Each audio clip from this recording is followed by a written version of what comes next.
রাতের বেঁচে যাওয়া বাসি ভাত এবার ফেলে না দিয়ে বানিয়ে নিতে পারবে দারুণ সুস্বাদু সকাল কিংবা বিকেলের জন্য নাস্তা। খুবই ঝটপট এই রেসিপি, আর খেতেও কিন্তু অনেকটা সুস্বাদু হয়। অনেকটা কম তেলে এই রেসিপিটা তোমরা বানিয়ে নিতে পারবে।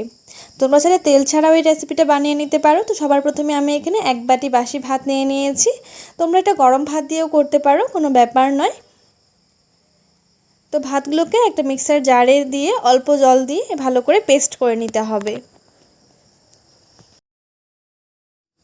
ভাতটাকে ভালো করে পেস্ট করে নিয়েছি। ভাতটা কিন্তু একদম পুরো গলে যায়নি, হালকা একটু দানা দানা রয়েছে। মানে হালকা একটু দানা দানা থাকলে খেতে বেশ ভালো লাগে। একদম পুরো মিহি করে পেস্ট করলে সেটা এতটা ভালো লাগে না, হালকা যেন সুজির মতো একটু দানা দানা যেন রয়ে যায়, সেই হিসেবে আমি পেস্টটা করেছি। আর এই 1 বাটি ভাত থেকে অনেকগুলো পেস্ট তৈরি হয়েছে। তারপর এই 1 বাটি ভাতের মধ্যে দিয়ে দেব পুরো 1 বাটি সুজি। তোমরা চাইলে সুজির পরিমাণটা বাড়িয়েও নিতে পারো। সুজিটা দিয়ে দিয়েছি। এবার অল্প অল্প করে জল দিয়ে এর একটা মিশ্রণ তৈরি করে নিতে হবে। যেহেতু এই ভাতের মিশ্রণটা অনেকটাই ড্রাই, তো এতটা ড্রাই তৈরি করা যাবে না, একটু জল দিয়ে পাতলা করে নিতে হবে। আমি ভাতের মিশ্রণটার মধ্যে পরে আরও 2 কাপ পরিমাণ জল ব্যবহার করেছিলাম। তো দেখতেই পারলে কতগুলো ভাতের এই পেস্টটা তৈরি হয়েছে শুধুমাত্র 1 বাটি ভাত দিয়েই। ফুলে কিন্তু অনেকটা হয়ে গিয়েছে, আর যেহেতু আমরা সুজি মিক্স করেছি তার পরিমাণটা আরও বেড়ে গিয়েছে। এই মিশ্রণটা খুব বেশি পাতলা কিংবা খুব বেশি ঘনও হবে না। আমি এখান থেকে অর্ধেক ব্যাটার তুলে রেখে দিয়েছি, সেটা দিয়ে অন্য একটা রেসিপি ট্রাই করব, আর অর্ধেক দিয়ে তোমাদের কাছে আজ এই রেসিপিটা শেয়ার করব।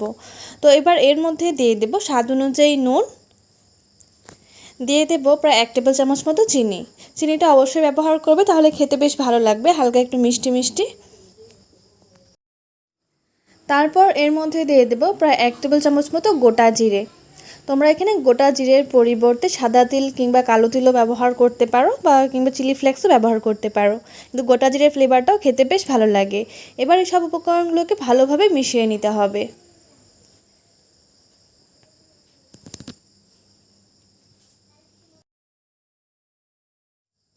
এবার একটা স্টিলের থালা নিয়ে নিয়েছি, সেই থালার মধ্যে ভালোভাবে একটু তেল ব্রাশ করে দিয়েছি।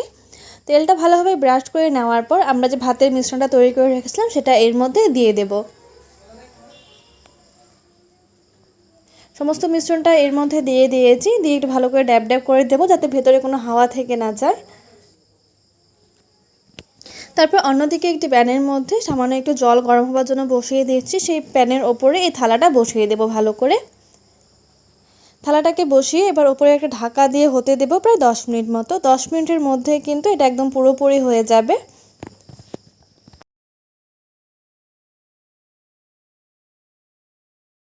সুজি আর ভাতের মিশ্রণটা তৈরি হতে হতে আমরা এর জন্য একটা চাটনি রেডি করে নেব। খুবই ঝটপট এবং সহজ একটি চাটনির রেসিপি, আর খেতেও দুর্দান্ত হয়। তার জন্য আমি এখানে 2টো শুকনো লঙ্কা, কয়েকটা কাঁচা লঙ্কা, সর্ষে, আদা, রসুন এবং কয়েকটা কারি পাতা নিয়ে নিয়েছি।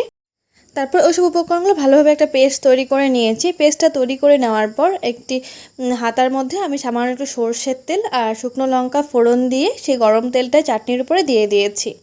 আর যেহেতু এটা পেস্ট তৈরি করার সময় আমরা কোনো নুন ব্যবহার করিনি, তাই খুবই সামান্য পরিমাণ একটু নুন এই চাটনির মধ্যে দিয়ে দেব। দিয়ে ভালো করে মিক্স করে নিলে কিন্তু আমাদের চাটনি একদম রেডি হয়ে যাবে। আর অন্যদিকে দেখো আমাদের ভাতের মিশ্রণটাও কিন্তু পুরোপুরি রেডি হয়ে গেছে, ওপরটা একদম পুরোপুরি শুকিয়ে গেছে। এবার আমরা এটাকে নামিয়ে নেব। তারপর একটা ছুরির সাহায্যে এটাকে ছোট ছোট পিস করে কেটে নেব। তোমরা যে কোনো আকারে কেটে নিতে পারো।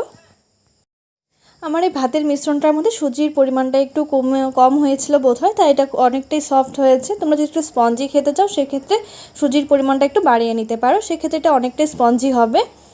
যেহেতু সুজিটা আমি অনেকটাই কম ব্যবহার করেছিলাম আর ভাতটা অনেকটাই বেশি ছিল, তাই একটু কিন্তু সফট হয়েছে এই রেসিপিটা।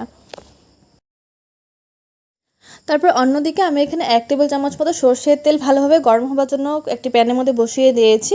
তেলটা ভালোভাবে গরম হয়ে গেছে। এবার এর মধ্যে দিয়ে দেব প্রায় 1/2 টেবিল চামচ মতো কালো জিরে। কালো জিরে দিয়ে দিয়েছি। তারপর এর মধ্যে দিয়ে দিচ্ছি খুবই সামান্য পরিমাণে একটু হলুদ গুঁড়ো কালারের জন্য, আর দিয়ে দেবো খুবই সামান্য পরিমাণে একটু লঙ্কা গুঁড়ো। এতে করে একটু ঝাল ঝাল ফ্লেভার আসবে এর মধ্যে, কিন্তু সম্পূর্ণ অপশনাল এই লঙ্কা গুঁড়োটা। এবার এক এক করে সেই পিসগুলো এর মধ্যে দিয়ে দিতে হবে।